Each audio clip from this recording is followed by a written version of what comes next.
Amity Online. Reinvent yourself. Welcome, everyone. Thank you for joining the webinar. My name is Shruti, and I'm the manager for international partnerships at Amity University Online. Amity University, one of India's top private universities, has recently formed an exclusive collaboration with the very prestigious Thunderbird School of Global Management at the Arizona State University in the US. Today, we have with us Dr. Theodore Cross and Ms. Sheno Fuzita from the Thunderbird School. Dr. Cross is a clinical assistant professor of leadership and management, as well as the director of the Master of Applied Leadership and Management at the Thunderbird School. Ms. Sheno Fuzita is the director of online learning and technology within the executive education at Thunderbird. Dr. Cross will be talking to us about the challenges of global leadership, and Ms. Sheno Fuzita will be answering about the dynamic leadership program that we are offering together. Before we get started, a quick moment. If you have any questions during the presentation, please type them into the question box in your Zoom control panel. I'll bring them up during the presentation, and we will also have time for questions at the end. Now, over to you, Dr. Cross. Thank you, Shruti. It's a pleasure to be with all of you today. Greetings from Phoenix, Arizona, and the Thunderbird School of Global Management. We're very excited to be visiting with you today to discuss the topic of the challenge of global leadership and dynamic global leadership together. Now, I wanted to get started before we jumped right into the topic with a little story. Many years ago, when my wife and I first got married, I had a secret I was keeping from her. And the secret was that I did not know how to drive a car with a manual transmission. We call that stick shift here in the United States, but a manual transmission, I didn't know how to drive that. And I was kind of embarrassed, so I was keeping it from my wife. I didn't want her to know, but because I knew she knew how to drive a car with manual transmission. So finally, after a few months, I broke down and I decided that I was going to learn how to drive a manual transmission, and she began to teach me, and I began to learn, and everything worked out fine. But I often ask myself, why was I so embarrassed or so worried about not telling my wife that I didn't know how to drive a manual transmission car? And what really the answer is that I was fearful. I was afraid to try to learn something new.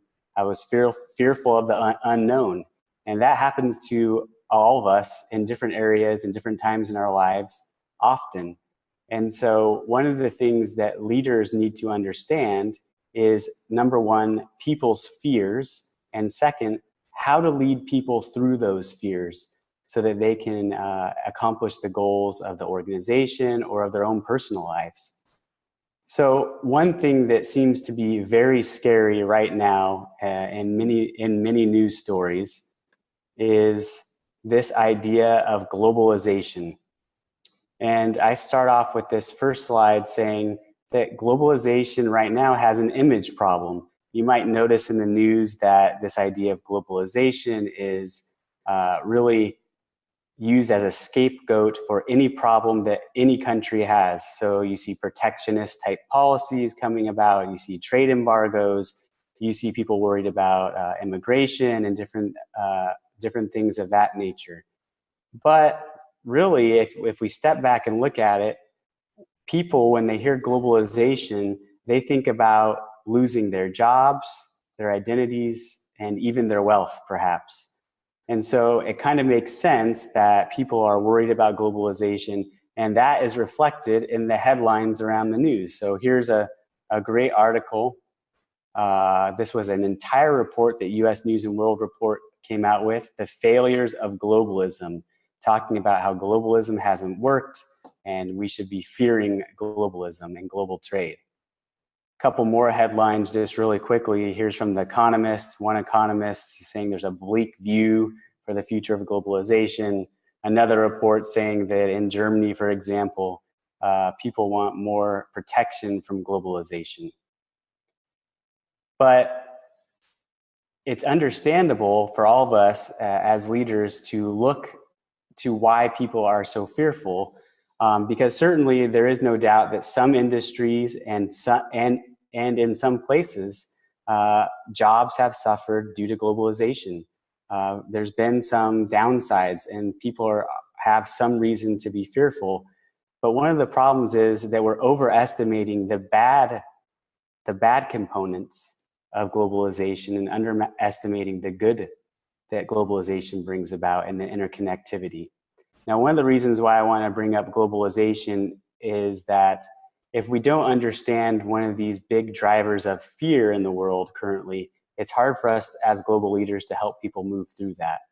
One of our fears in overestimating globalization is that many people believe that globalization is more pervasive than it actually is. This is an economist from New York University, NYU, here in the States. And he's doing a study of globalization, and he notes that only 3% of all phone calls made in the world each year are international. So even though we're more connected, we actually aren't calling other people in other countries. We're just calling people in our own countries. And if you add in Skype or other voice over IP technologies, that number only goes to about 5%. And so really, we're not as interconnected as we think we are. Even though we can be, we are still talking with people in our own countries.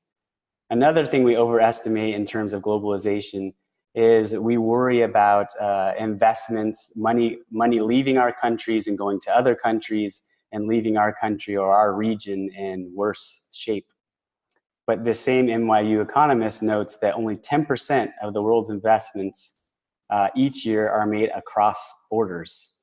So money is leaving one country and going to another, but it's not nearly at a high rate as we think oftentimes, especially as what's highlighted in the news headlines.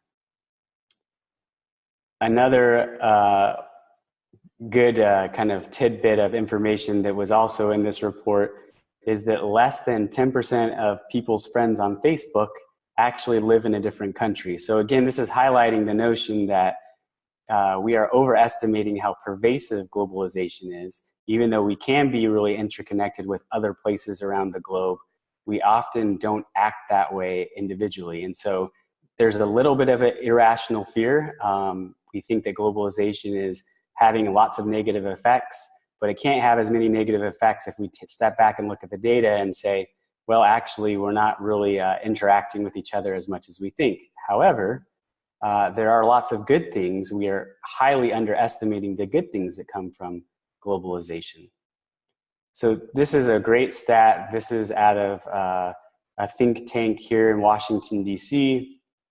These economists estimate that in 1990, and just think about this stat for a second. In 1990, 23% of the world's population was considered middle class. Now, the economists certainly have a certain way that they define middle class, but this follow-up stat is really shocking that today 45% of people in the world are considered middle class. Now, we can sort of argue about what constitutes middle class, but by and large, these economists are arguing that much of the world's wealth creation over the last 30 years has been driven by globalization and our ability to trade with one another. Now, bringing it to a local perspective here in Phoenix, in the United States, and this probably is true where you live, 1 in 5 jobs here in Phoenix is tied to global trade. So even at a local level, lots of jobs are tied to local trade. And I actually heard a story recently about someone in Philadelphia who decided they were going to create a suit of clothing, but they wanted to do it with only locally sourced materials. So they said, I'm going to create a suit for a man, and I'm going to sew this suit, but I must get all the materials from within 100 miles of Philadelphia. And what they found out is that they couldn't finish the suit because they couldn't get all the components for the suit, and it was very, very expensive. So even something just like tailoring requires a high integration of interconnectivity in trade throughout sourcing different materials from around the world. Now, one thing I want to highlight, another positive of globalization, is that globalization can often help create greater peace, and not just prosperity, but peace throughout the world. Now, this is nothing new, but our story as Thunderbird, the School of Global Management, goes back to the end of World War II, and our school was originally a place where we trained fighter pilots for World War II to fly airplanes. And when all the troops returned from World War II, the general who was in charge of the fighter pilot school, which was called Thunderbird, said, what should I do with all these soldiers who have been trained in different languages, they're highly skilled, and they've traveled abroad? And he thought, why don't I create a business school, a management school that is focused on international trade and commerce? And that's how we became an international trade and commerce school, and have been doing that ever since. We were the first international business school in the world. And one of our early professors and leaders, he came up with this famous quote that you see on your screen, that borders frequented by trade seldom need soldiers. That if we're interconnected and interdependent on each other, and if, for example, going back to the idea of creating that suit with lots of components from all over the world, if indeed I need to get buttons or material or thread from other places in the world, and I'm trading across borders, I'm less likely to go to war with those trading partners. And so globalization certainly has captured the attention of the press recently. There's a lot of negativity around it. We overestimate the pervasiveness of globalization, and we underestimate the benefits of globalization. Now, I want to kind of put into context now, why is it that people are afraid, given the data we've just reviewed? And this is Dr. Morrison from here at Thunderbird, and he wrote in an interesting article about globalization in the age of nationalism the following quote that's on your screen. He says, "The ability to adapt as fast as technology changes leaves us feeling disoriented and rudderless, and for good reason. Citizens are left wondering what has happened to their country. Employees are left worrying about their career futures." Now, one thing that Dr. Morrison was bringing up is that it's not just globalization that is making people feel uneasy or fearful. It's the idea of change. And so what I would argue is that the core problem is that human beings are resistant to change in general, and that nothing currently symbolizes change more than globalization. And so the fear really lies for people about globalization. Really, the deep-seated underlying fear is that we don't want to change or have to change our routines or the way we work or the way that things work. So the question is, how do we actually help people move through change then, if indeed it is our duty as leaders to help people overcome these kinds of fears? Now, I'll stop right here for a second. And Shruti, are there any questions I need to answer right at this point? Hello, Dr. Cross. There was a question from Devendra, and he wanted like some assistance on how this teaching will be effective in his career. Sure. Mm-hmm. Great. So we'll continue on, and I'll show you some strategies to help lead people through change, mm-hmm. which is where we're headed next. But really, I think we have to have the context as global leaders to understand that globalization is something that is feared right now, and that if there's an underlying fear amongst organizations and people, we need to understand that before we can help them move through it to reach the goals that we set forth as leaders.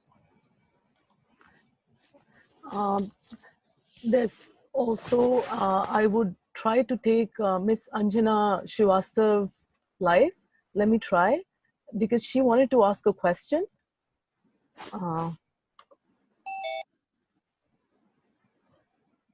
Hello? Let me unmute her. Oh, I don't think I can unmute her. I've tried to do that. No problem. Any other questions that you could read to me? If not, we'll continue. Yes, there is another question that we have from Mr. Vikas. He says, which types of core problems belong to the core problems that are faced by us in this era of globalization? So I think that one of the core problems that we're really facing in the era of globalization is this idea of technological advance and change. And so it's not just that globalization is interconnecting us and we're worried about trade or we're worried about immigration. It's the fact that technology is displacing jobs at a higher and higher rate, and that we're using globalization as an excuse, because part of globalization is the outsourcing, insourcing, or other abilities to source materials and technology from other places, but that's enabled by technology that further enables globalization. And so I think one of the big things we're facing and that we have to help people understand is that change and rapid change, especially from a technological standpoint, is the new norm. And second, careers and jobs are changing in new ways. It used to be many years ago that people would have one career and they would stay in that career for 30 or 40 years, and that still does happen, but it's much more common in the present time for people to change careers and change industries and have to retool themselves. And so change is the new norm, and that's the big thing that we have to understand about globalization. Thank you, Dr. Cross. Thank you for your answer. Thank you. I'll continue on to the next portion. Sure. So how do we actually help people through change? Whether that's personal change, whether that's effects of globalization that's affecting our organization or our companies. And one of the most famous theories of leading people through change is out of the Harvard Business School. John Kotter was a professor there. He's now retired. And he came up with the 8 steps to leading change. They're very famous. You might have heard of them before. And Kotter basically, I'll take you through these 8 steps really quickly. But basically what Kotter is arguing is that if you want to lead a change initiative or even lead someone through a change process, the first thing you need to do is establish a sense of urgency. In other words, you need to help people understand that there actually is a need to change. Second, you need to create a guiding coalition. So you need to create a group of people who believes that the change needs to happen and have bought into that idea. And you need to find a specific small coalition to help move that change initiative forward. This also ties back to something you might have read in a book called The Tipping Point by Malcolm Gladwell, where he talks about the law of the few, which comes out of sociology, which basically says there are a few change agents within any given group, or a few leaders, even if they're not positional leaders. They might not have power, they might not be the boss, but they're very influential.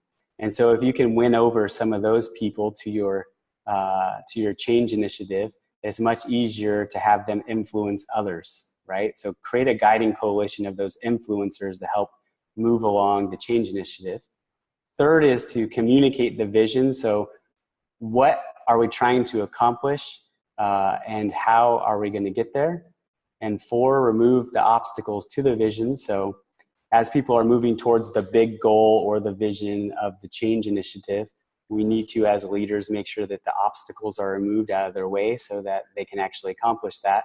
Many of you may have experienced an initiative where 1, 2, and 3 worked out well. People knew that there needed to be a change. A few people bought into the change initiative and decided to form a coalition, and there might have been great communication about the vision and where everyone was headed, but there was processes, systems, or policies that were in the way that obstructed the actual accomplishment of the change. And so we need to make sure as leaders that we're looking at environmental factors inside of organizations. We're looking at policies that might be keeping people from doing what we want them to do to move forward on the change initiative. Fifth is we have to empower others to act. So we actually have to give people some autonomy, some power to actually move forward and make some decisions within their sphere to be able to move forward the initiative. 6 is to plan and create short wins or short-term wins or quick wins. What that's referring to is that organizations have inertia, just like objects in physics.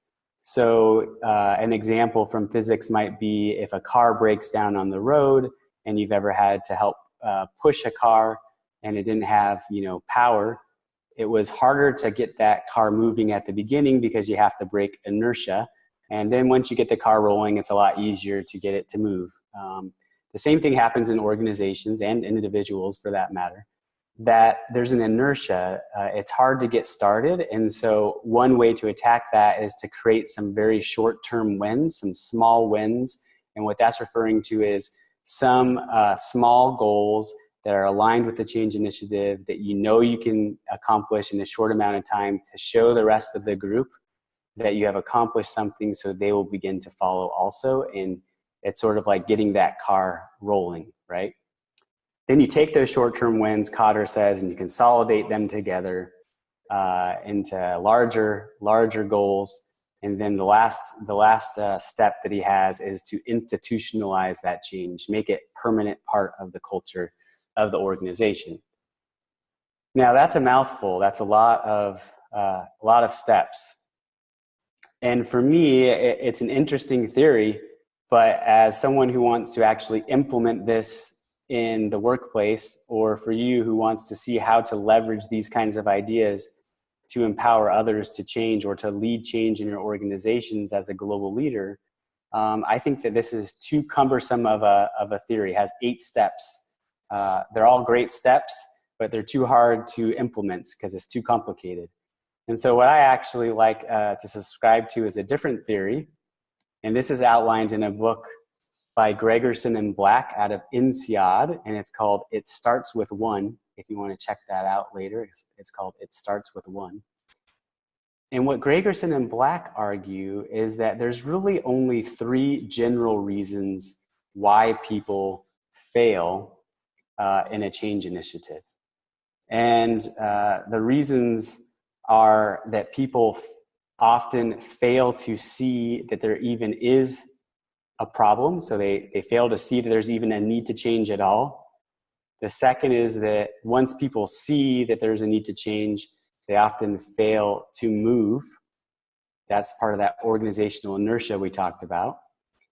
And then even once organizations and people in those organizations start to move and they've seen that there's a need for change, they often fail to finish the change initiative. And so I'd like to talk a little bit about how we might use this theory that's a little bit more simple than Cotter's to lead people through change. Now, one of the basic differences between Cotter's theory of change and Gregerson and Black's theory of change is that Gregerson and Black are arguing that organizational change starts with individual change. In other words, if you want to change a group of people and help them move through a change process, it's very important to start at the individual basis. And the analogy that you might think of is, have you ever seen, when people put lots of dominoes in a row and they push one over and it knocks over all the other dominoes? That's the idea of starting with the individual. We need to make sure we start with individuals and help them change, and then that change will spread to others, and we can continue in a more sustainable way to move forward a change initiative rather than trying to tackle the whole organization or whole division all at once. Now, let me dig in a little bit deeper into how you might actually implement and overcome these 3 barriers of how to help people to see that there is a problem, how to move through that problem, and how to finish.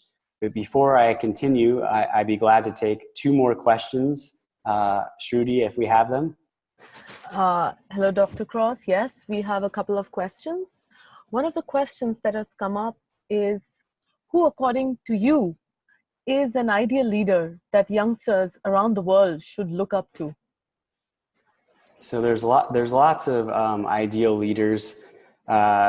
You can think of business leaders. So, people often talk about Steve Jobs. Depending on your political persuasion, there might be political leaders that you're very interested in. I've been studying Nelson Mandela recently. He's a very charismatic and transformational leader. And so I think that looking at transformational leaders is often important, because that type of leadership style helps people aspire to change rather than be forced or coerced to change. Inspirational and transformational leaders use vision and coalition building, like Nelson Mandela, to actually move people through different change initiatives. One great example of Nelson Mandela is after being in prison for 27 years, he came out and started working with the very people who had put him in prison for 27 years in South Africa.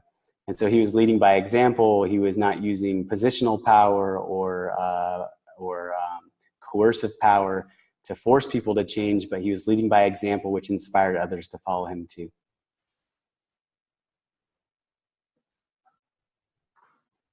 And maybe one more question. Thank you, Dr. Cross, for your answer. We have another question. It says, how should managers who are getting into leadership functions announce or demonstrate leadership? So that's a really great question.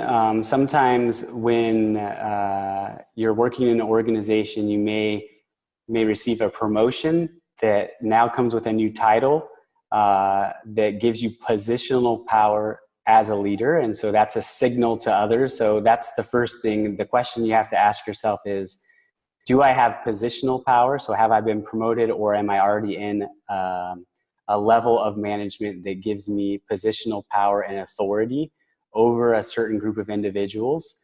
And that will often help you sort of start at what kind of tactics you want to use as a leader. If you don't have positional power, and I recommend those that have positional power to also follow this line of thinking, it's often important to figure out together with a group of people look, the leader does have to make the decision at the end of the day, but it's often helpful to get people's input, or what we call buy-in, on the goals that you're trying to achieve, because if they have helped form those goals, are more likely to follow through with them. And so if you can help build a coalition like we were talking about before, towards a change initiative or a leadership initiative that you're leading towards some certain goals, you can often, as a new leader or as a manager, be able to help people move in that direction by first recognizing whether or not you have positional power, and then trying to use persuasion to help people move towards those goals. Okay, now I'd like to jump into a few of the actual steps that we talked about to help people move through the failure to see the reason to actually move forward through change initiatives, the reason why they should continue to move, and why they should finish.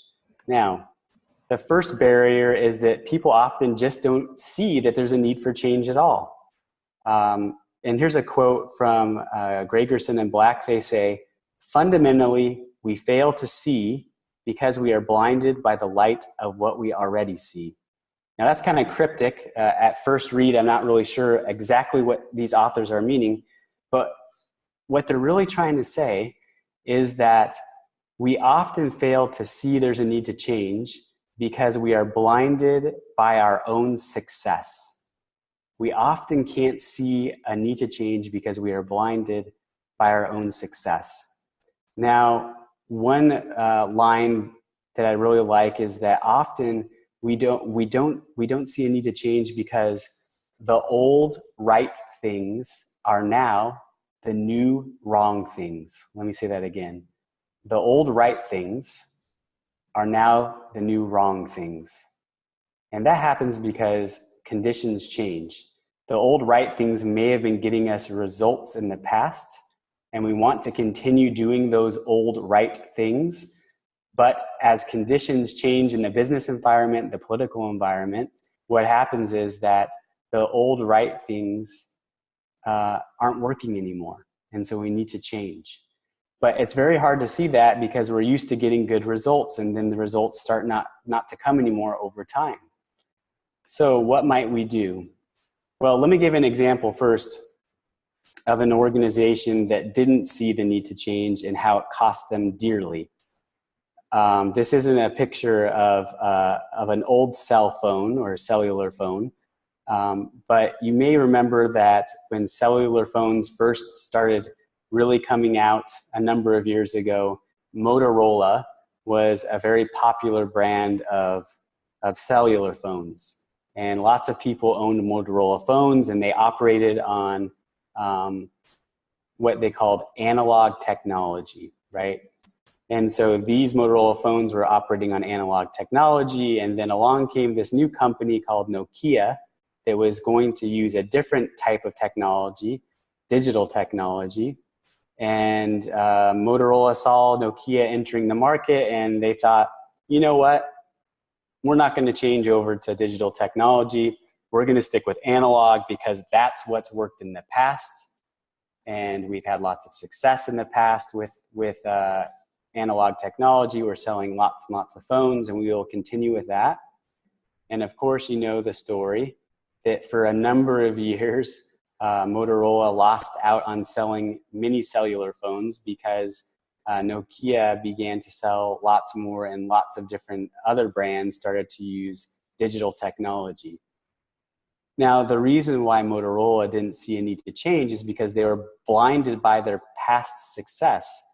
They were used to doing things a certain way, and they were comfortable with it, they were having success with it, and so why would they change? They didn't step back and say, okay, what if we really do need to change? How can we follow that line of reasoning through and see if there might be an opportunity for us to actually change to a different technology?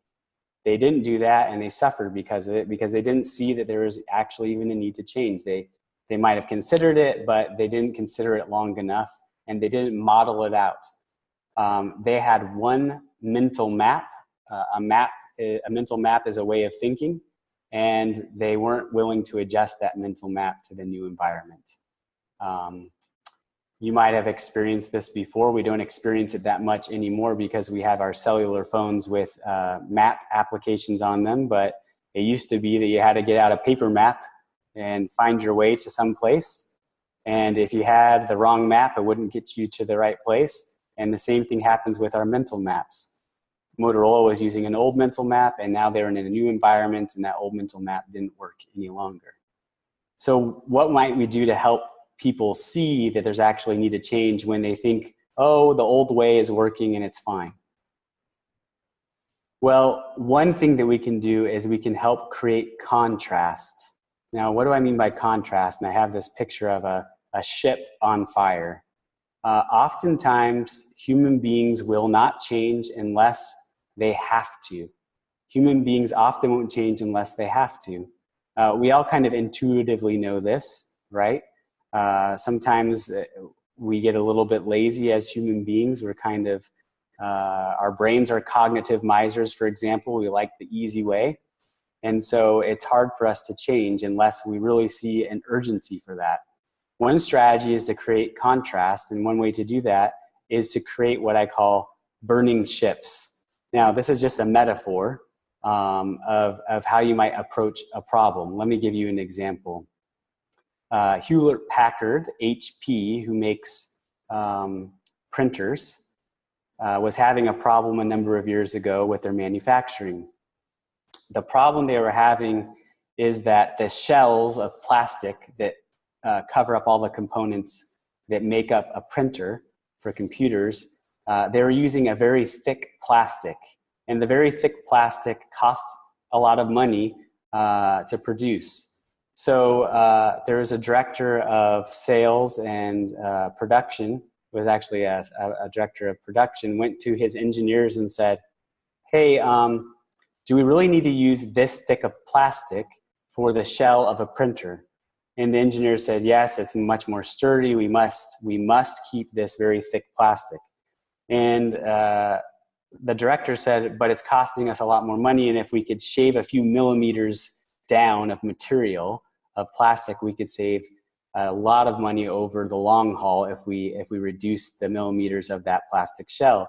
The engineer said no, and the change initiative failed. Now, this manager and this leader was very convinced that they still needed to save the money by reducing the thickness of the plastic. And so he called a big meeting of all the engineers who were helping work on these shells for the printers. And what he did is he brought in one of the printers and he set it in the middle of the room. And as he set that printer in the middle of the room, he gathered all the engineers around him.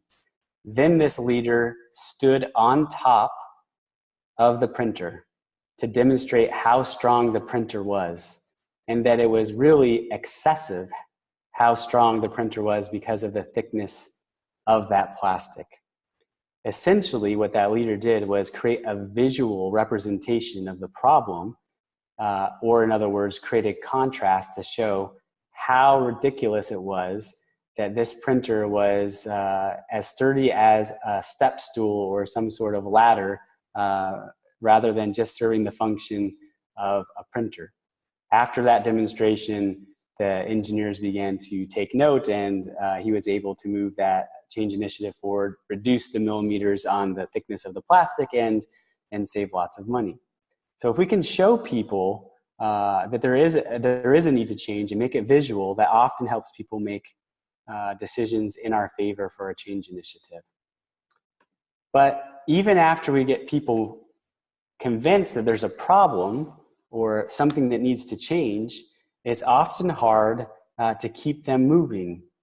And remember I said that we often don't see the need for change because the old right things are now the new wrong things. But the problem is that once we start doing the new right things, so we make a change, we buy into the idea of what we need to do, the new things are often hard and we're not very good at them.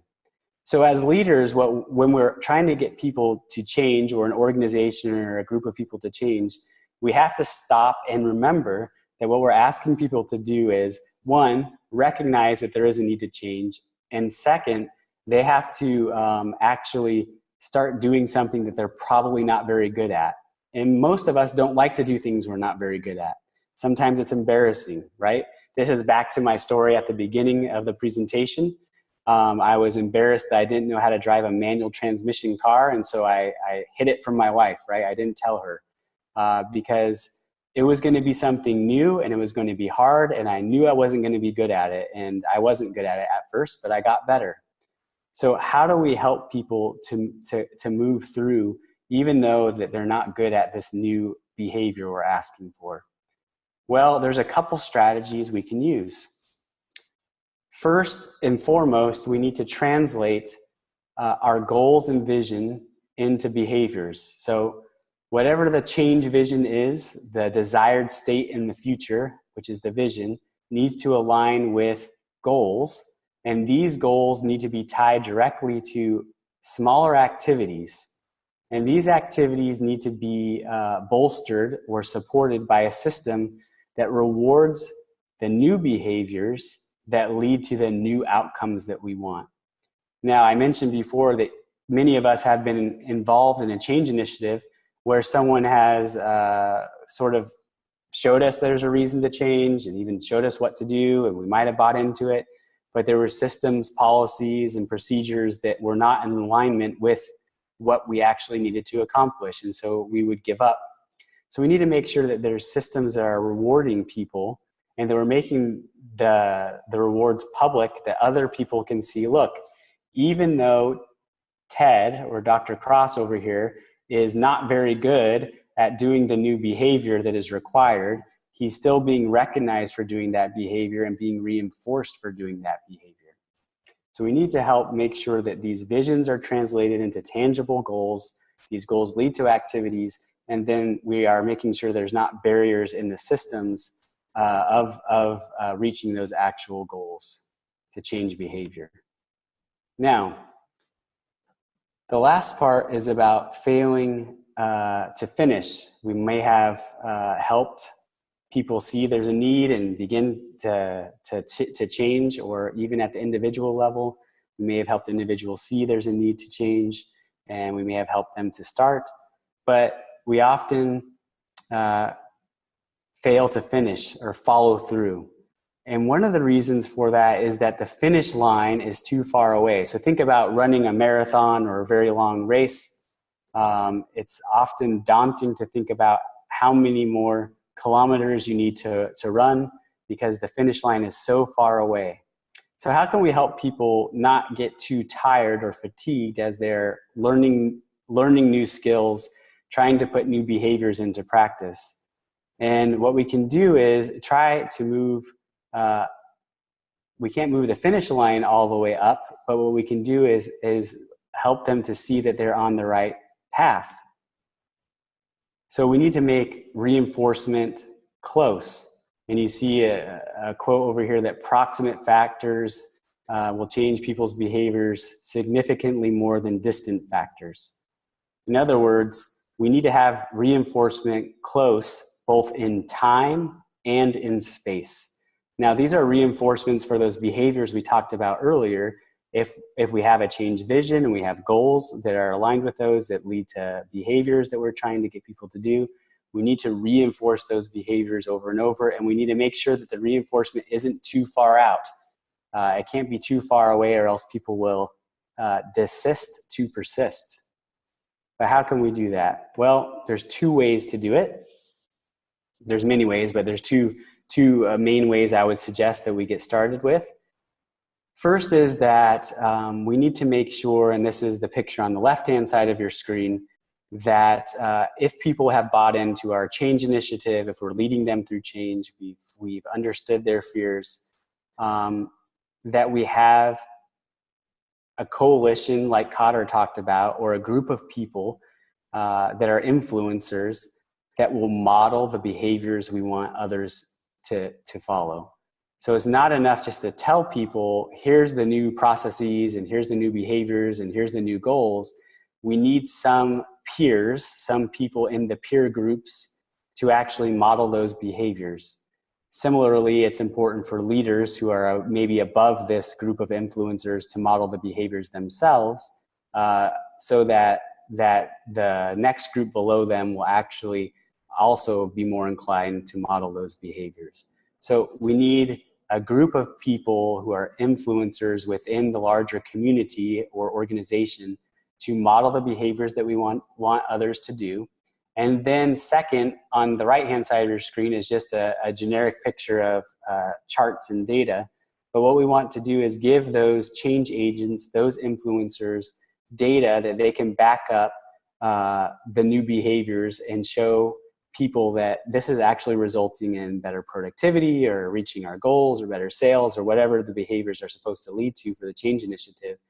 That it's not just enough to model them, but also to show that it's actually working, so people will continue to buy into those different change behaviors. Now, what we've gone through here is some organizational change theory, starting with Cotter's 8 steps, but reducing them down to a much more manageable and implementable 3 steps from Gregerson and Black to help people move through the barriers of seeing that there's actually a need to change, that they can continue to move through that change initiative, and that they can finish. Now, I'm starting to run a little low on time, but I would like to take a few questions, maybe 2 questions here, and then we'll discuss the dynamic leadership program. Thank you, Dr. Cross. There's a question from Mr. Kapil, and he wants to know that, he says, I agree that change is continuous process. So in how many years digital marketing and data science will change to automation by robots? Yes, so I was actually talking with a student the other day in a different sector. So it was in finance. He works in finance, and he was talking to me about the same concern. He said, Dr. Cross, how long before my job as a financial advisor is automated and I don't have a job any longer? And the truth is, I can't tell you in digital marketing and I can't tell you in finance how long it will be before these kinds of tasks are automated. But what I can say is that the tasks and job descriptions that tend to be more automated often do deal with data and data science. So that's one thing. And tasks that can be routinized by following a set of rules, and certainly programming languages help move those things into automation. So what I think to assuage or to lessen that concern as a leader is to think about the soft skills that you bring to any individual sector. So when I talk to my student who is worried about his job being automated in finance, I said, well, what things do you think that what value do you bring to your organization that can't be automated? And we had a discussion about that. And I said, enhance those skills. Certainly you need the technical expertise to be competent. But second, what are the soft skills, the leadership and management skills that you need to be able to interface with people to get them to move? So this is true. We're going to continue to have automation. Technology is going to continue to increase and to eliminate certain job classes. But I think that leaders need to be concerned not just with technological change, but how people react to technological change and how we can help them cope with technological change. And those skills are soft skills, leadership and management skills that will be very hard to automate in the future.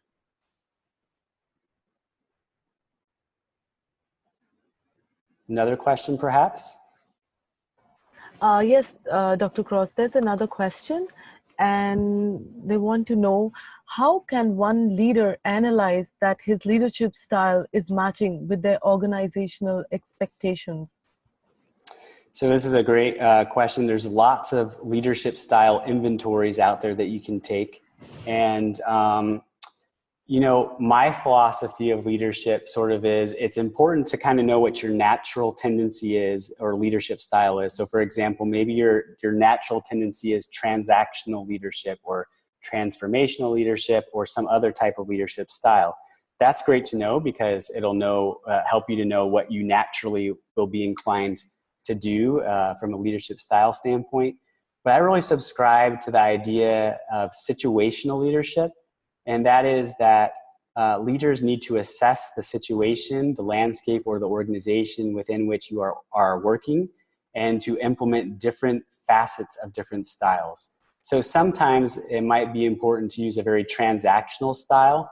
So there are certain tasks that need to be done. So if you're delegating to subordinates that certain tasks need to be done in your organization, that might be a very transactional in nature, meaning that there are incentives and disincentives for doing the right thing or getting the tasks done.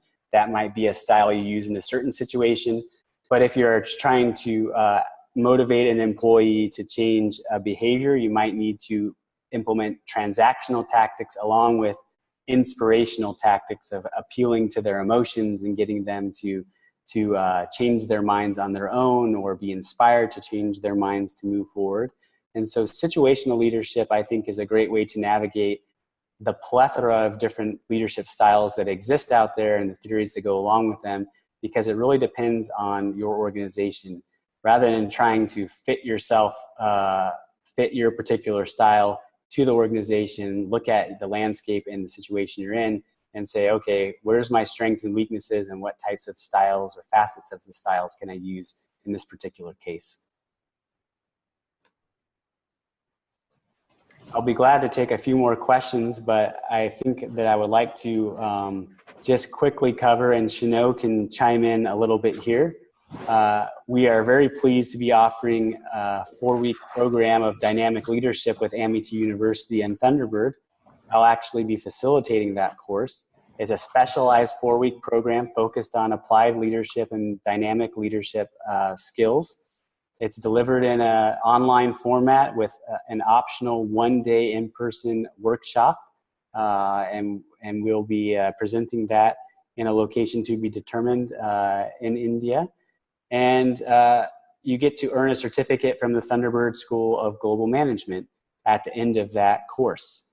Now, Sheno, would you like to add any details around the dynamic global leadership offering? Just to say that the modules themselves have lots of different assets in them. So there's video lectures to listen to. There are facilitated discussion forums to have some interactivity with the other people in the course. Click through little interactive modules. There are also case studies to read and analyze and discuss with your colleagues. So it really is an interactive and interesting course to go through. So that's really all just to give you a little bit more high level of the types of things that you'd experience while going through that content. Great, thank you for that. Now, Shruti, when is our start date for this program? Dr. Cross, the start date for this program is currently scheduled for 2nd of July. Great. So I'd be glad to answer any other questions that people might have. We have a few more minutes, is that correct, Trudy? Yes, Dr. Cross, we have a couple of minutes, so I'll try to put in as many questions. Great. And for the others who may not have answers, please write to us and we'll definitely try to answer your questions. And we'll also be having other informative webinars with Dr. Cross. So you are most welcome to attend those as well. So Dr. Cross, there's a question. Someone wants to know, did Nokia suffer this change resistance? Yeah, so that's a great question because we talked about Motorola suffering from change resistance to Nokia, but Nokia then suffered resistance to changing the way that they were making phones also. So it's not inevitable, but it often happens to different companies that if you don't look far ahead, you will often be replaced by new technology. Now, there's some companies that are flexible enough to look forward, such as Apple, and create new product lines, but also adopt new technologies. And so we need to use those types of examples to stay relevant and to be able to look forward and just consider for the moment whether or not this technology could be, this technological change, for example, could be a threat to our business, and work through a mental map of what it might look like if that technology takes on and how we might need to prepare ourselves. Thank you, Dr. Cross. There's a question which says, other than automation, which other area will require new leadership role? So I think that we're in an interesting time in leadership in general. So there's certainly, we've talked about some examples in the technology field. Now, what I would argue is that technology is now permeating all different sectors. We've talked about an example from finance. There's healthcare examples we could use is now using technology.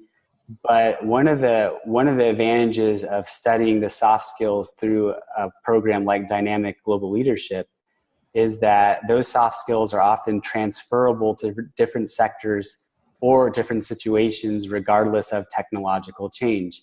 So if I can learn how to be persuasive, for example, or if I can learn how to understand the role of a leader in a given situation, or how to assess a different landscape and use a situational leadership style, those are very transferable even as technology continues to outpace and eliminate certain job types.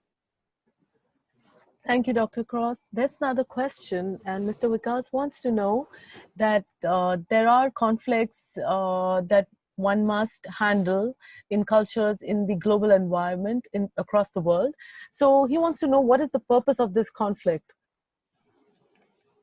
So maybe we could clarify a little bit, is this conflict inside of a certain organization or across cultures?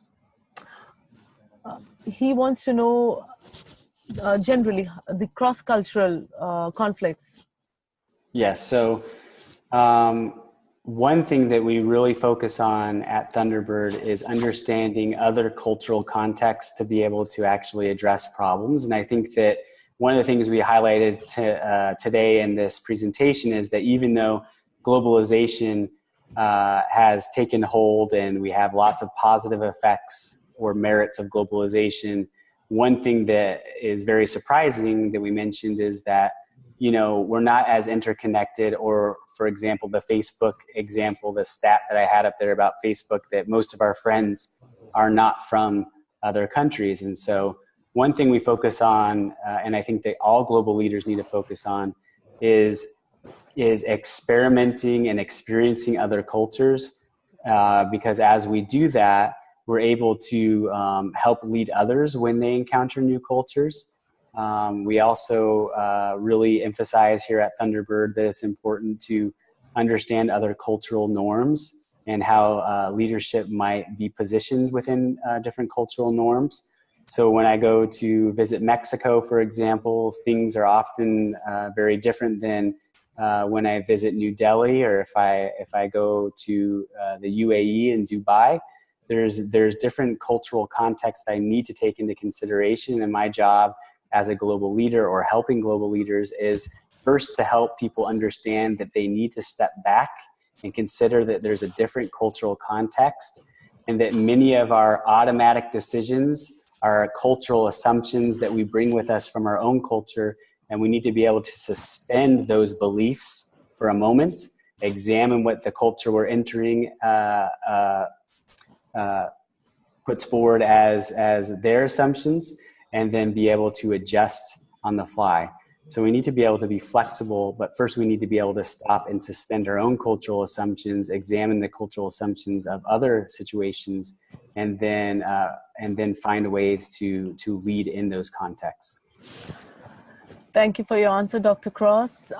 Let me take one last question. Mr. Nishant wants to know, does developing synergy help in executing the change smoothly or increases friction? It's a great question. So developing synergy, I think, can be very helpful in moving a change initiative forward, because it allows multiple tasks to align within one workflow. But we can't always accomplish multiple things through synergy. So sometimes we try to align goals with our change initiative in line with each other and try to get many things done at once because we're trying to create synergies.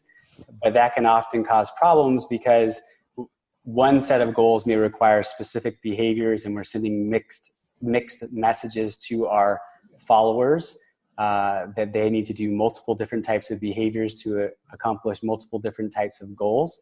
So oftentimes it is important to, yes, if the behaviors that lead to the goals that follow the vision of the actual change initiative, if they are complementary in nature, it's great to try to create synergies. But if they're not complementary in nature, if the behaviors are not complementary in nature, it's okay to separate those out and have different tracks of goals and strategies that lead into the overall change initiative. Thank you, Dr. Cross, for your answers. And it looks like we've covered up all the questions. Is there anything else you want to cover before we wrap up? No, I just thank everyone for taking time today to participate in the webinar. We're very excited to be working with Amity and to be offering the Dynamic Global Leadership Program. And we look forward to holding some other informational sessions on topics such as leading change, persuasive leadership, and also how do we actually create a positive organizational culture. Great. Thank you, everyone. We appreciate you being here. We will be sharing details of the program with you all soon. Thank you for your time today. Thank you very much. Thank you, Dr. Cross. Thank you so much.